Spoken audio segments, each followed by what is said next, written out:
Assalamualaikum warahmatullahi wabarakatuh. Sebelumnya perkenalkan saya Paulina Marmata dengan NPM S1D023050. Di sini saya akan membawa suatu topik yang menarik tentang bagaimana suatu bauran pemasaran dapat memengaruhi tingkat keberhasilan penjualan dari produk pertanian. Nah, di sini saya akan membandingkan studi kasus di Johor, Malaysia dengan di Indonesia. Dampak strategi pemasaran bauran terhadap penjualan produk pertanian, sebuah studi kasus di Johor, Malaysia. Mengapa pemasaran itu penting? Dahulu, pertanian mungkin hanya untuk digunakan sebagai konsumsi pribadi. Namun kini, seiring meningkatnya permintaan pangan, skala produksi telah bergeser menjadi komersialisasi. Sayangnya, sektor ini seringkali memiliki tingkat pendapatan yang rendah, sehingga pelaku usaha sulit meraih keuntungan maksimal. Disinilah strategi pemasaran berperan sebagai kunci krusial untuk menjembatani kebutuhan konsumen dan meningkatkan volume penjualan. Salah satu pendekatan yang paling komprehensif yang dapat kita gunakan adalah bauran pemasaran atau 7P. Penelitian ini dilakukan dengan 3 tujuan utama. Pertama, untuk menganalisis secara mendalam pengaruh strategi bauran pemasaran 7P terhadap volume penjualan. Yang kedua, untuk mengidentifikasi elemen pemasaran mana yang paling dominan dalam meningkatkan penjualan tersebut.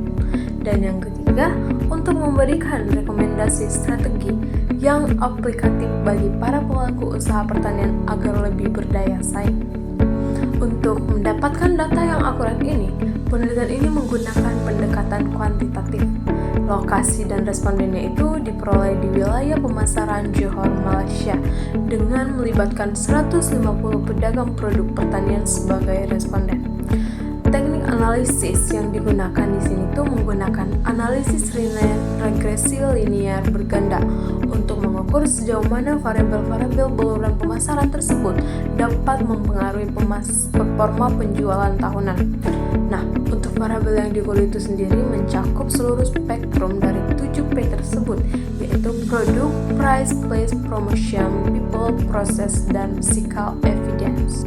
Berdasarkan dari hasil penelitian ini ditemukan beberapa temuan utama, yaitu yang pertama, terdapat 5 elemen dari strategi bauran tersebut, yaitu produk, harga, promosi, proses, dan bukti fisik yang terbukti memiliki pengaruh yang sangat signifikan terhadap penjualan produk pertanian. Dan dari semuanya itu, strategi promosi ditemukan sebagai salah satu faktor yang paling kuat pengaruhnya dibandingkan strategi lainnya. Nah, menariknya, variabel tempat atau place dan orang atau people justru tidak berpengaruh signifikan dalam konteks ini.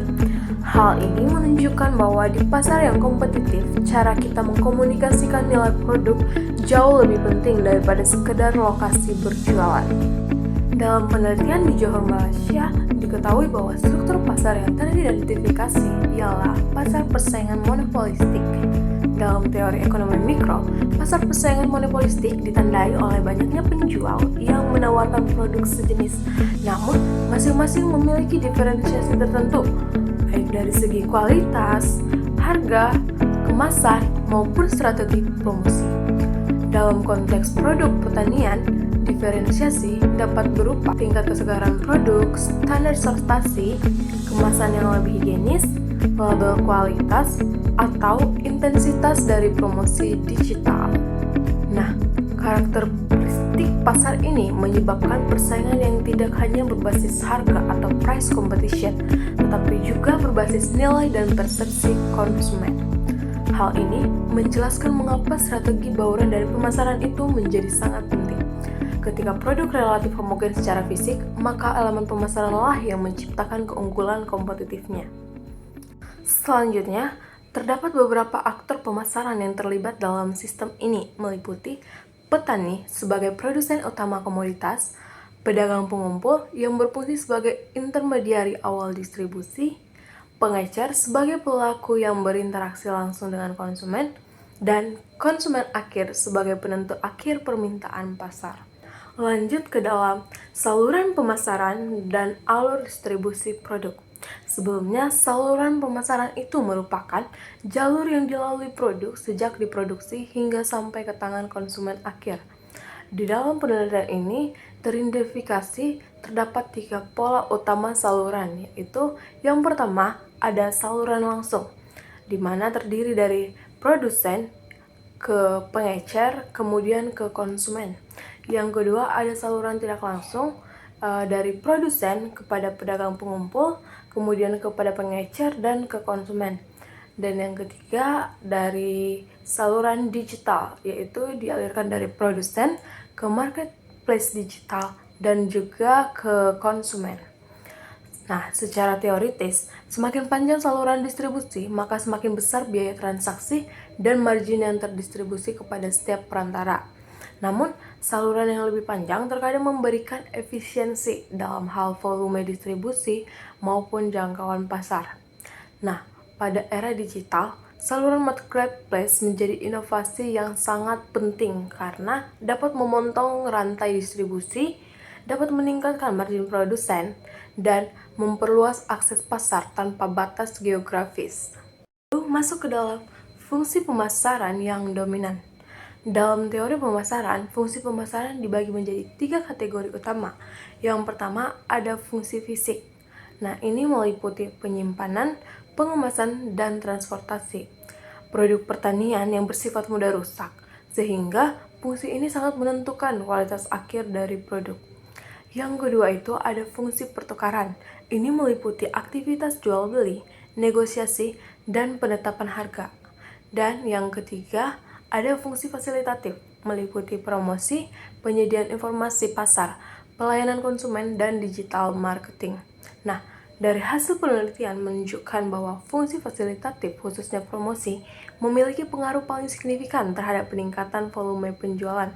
Secara akademis, temuan ini menunjukkan bahwa dalam pasar persaingan monopolistik, komunikasi pemasaran memiliki peran strategis dalam membentuk persepsi dan keputusan pembelian konsumen.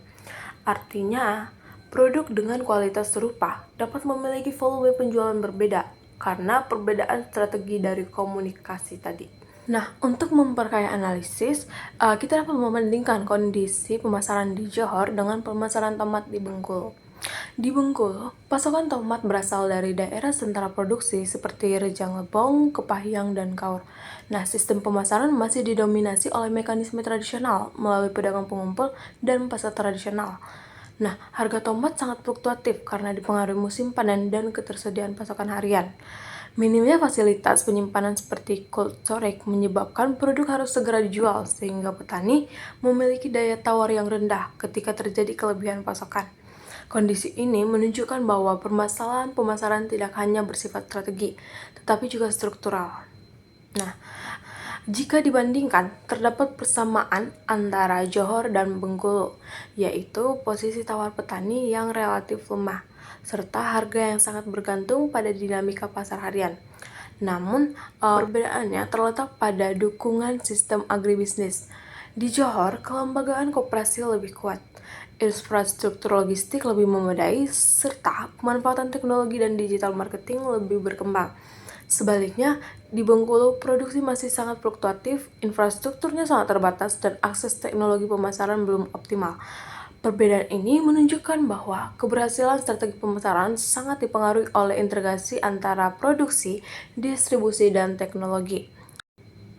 Berdasarkan temuan tersebut, terdapat 2 rekomendasi utama untuk konteks pemasaran di Indonesia. Rekomendasi pertama, pemanfaatan digital marketing dan e-commerce pertanian. Transformasi digital memungkinkan produsen memperluas akses pasar, meningkatkan transparansi harga, serta mempersingkat rantai distribusi. Dengan pemasaran melalui marketplace dan media sosial, petani dapat menjangkau konsumen secara langsung, meningkatkan margin keuntungan, dan memperkuat posisi tawar mereka. Nah, digitalisasi ini juga dapat membantu mengurangi risiko fluktuasi harga melalui sistem pemesanan dan promosi yang lebih terencana.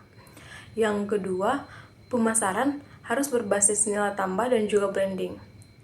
Penguatan nilai tambah dan branding produk dalam pasar persaingan monopolistik menjadi kunci daya saing.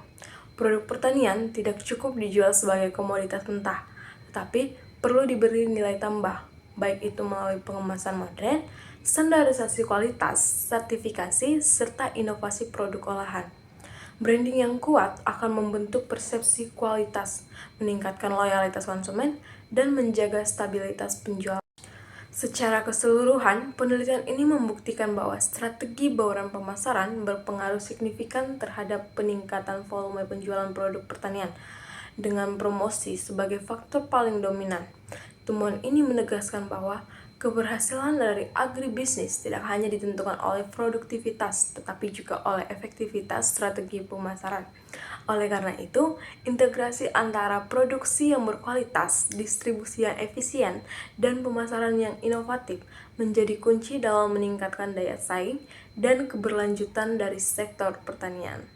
Sekian penjelasan yang dapat saya berikan. Terima kasih. Wassalamualaikum warahmatullahi wabarakatuh.